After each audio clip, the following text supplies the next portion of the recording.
Salut, pas de grande vidéo depuis l'année dernière.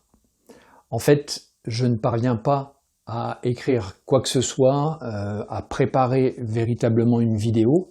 Tu sais que de temps en temps, je fais des vidéos pour traiter de l'art abstrait, pour traiter de l'art contemporain, pour traiter de la peinture en général et de la façon dont on vit la peinture. Et j'essaye avant ça de bien écrire, de bien préparer mon texte. Et là, en fait, quand je me mets à écrire, tout est confus.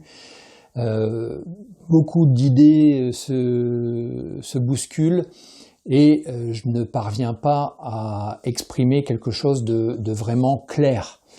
Et donc, ça ne m'incite pas forcément à faire une très grande vidéo. Et parfois, on perd un peu comme ça cette motivation. Alors, un peu à brûle-pourpoint, très peu préparé, avec seulement quelques éléments en mémoire. La question de la motivation, c'est ce dont je vais te parler.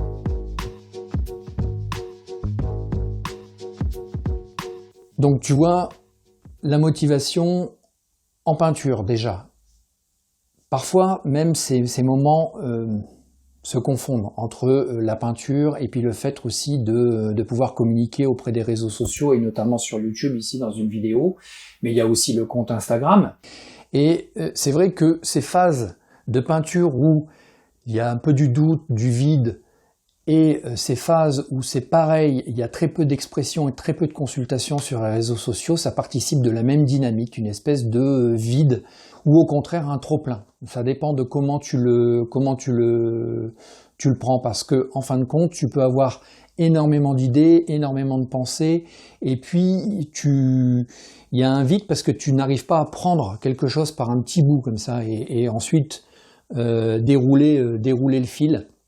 C'est souvent ce qui se passe d'ailleurs en peinture. En peinture, on commence par quelque chose et puis petit à petit, ça vient. Notamment en peinture abstraite, où il y a peu de préparation, voire pas du tout. Parfois, c'est inégal. Il y a des peintures qui sont moins bien que d'autres et ça, il faut accepter le jeu. Et c'est vrai qu'on peut vite se trouver un peu perdu par ça parce que justement, on peut vite partir dans toutes les directions. Donc, il faut pouvoir aussi lâcher prise sur certaines peintures où tu dis que c'est pas achevé, où tu sens que c'est pas là, quoi. Donc à un moment, achevé ou pas achevé, il faut laisser tomber. Tant pis si elle est réussie, si elle n'est pas réussie. En fait, c'est le rapport que tu as avec ta production qui est problématique. Parfois, des œuvres sur lesquelles tu mettrais pas un copec peut complètement plaire à une personne parce que ça la touche, il y a une intention derrière qui va vraiment rejoindre sa propre intériorité. Donc ça, quelque part, c'est pas à nous de le décider. Quand bien même, parfois, lorsqu'on fait une exposition, on est obligé bien de faire un tri et d'exprimer quelque chose, d'exprimer une intention. Mais bon, heureusement, là pour le coup, les réseaux sociaux, le fait de montrer, même ce qui n'est pas à tes yeux forcément bien, eh bien, il faut pouvoir le faire. Et c'est un peu l'objet de cette vidéo où je me suis dit, bon, je pars comme ça, il y aura des hésitations, il y aura des il y aura peut-être quelque chose de confus à exprimer, mais à un moment, il faut se jeter à l'eau. Comme dans la peinture, il faut y aller, il faut lâcher prise.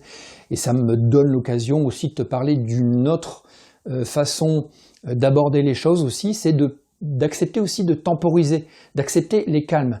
Par exemple, en peinture, comme ici, tu vois que je suis sur mes tables, avec un peu de matériel.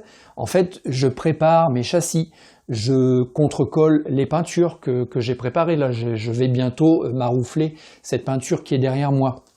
J'aimerais faire la même chose aussi pour celle-ci. Voilà, ces phases où tu n'es pas en peinture directement te permettent aussi de respirer, de construire et puis de petit à petit t'abstraire de ce bruit qu'il y a dans la tête. Quand bien même tu n'avances pas en peinture, ça te permet quand même de combler ce vide par quelque chose où tu ne réfléchis pas trop, où tu exécutes.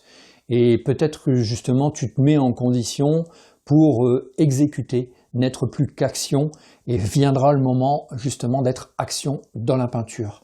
Et c'est pareil ici sur cette vidéo YouTube, où je me dis bah, moi je suis pas youtubeur, je ne suis pas influenceur, je suis peintre. Donc je vais exposer ce qui se passe dans le quotidien, dans ma vie, quand bien même voilà, je ne suis pas contraint de suivre le diktat de la publication quotidienne ou de la publication hebdomadaire. Hein. L'objet de mon travail est vraiment la peinture, et voilà, quand je peux partager, quand je suis en condition de partager avec toi sur la peinture, eh bien je le fais. La motivation, c'est surtout une question de confiance et de lâcher prise. Je ne crois pas du tout en ces recettes de motivation, avec ces injonctions qu'on se fait soi-même. Je sais plus, c'est la pensée positive, où on se donne des ordres comme ça tous les jours, où on se donne des listes, sois fort, sois beau, la vie est belle, etc. Oui, la vie est belle, etc. Tant mieux, mais il faut aussi pouvoir un peu lâcher prise, accepter les silences, accepter l'erreur, accepter de aussi se pardonner. C'est un premier pas vers la motivation, que ce soit en peinture ou dans tes interactions avec autrui. Voilà, j'espère en tout cas que cette vidéo un peu prise sur le vif t'aura apporté quelque chose pour toi dans ta pratique si tu es peintre, quelque chose pour toi dans ta vie de tous les jours si tu es amateur d'art ou collectionneur. Voilà, je te dis à très bientôt. Salut!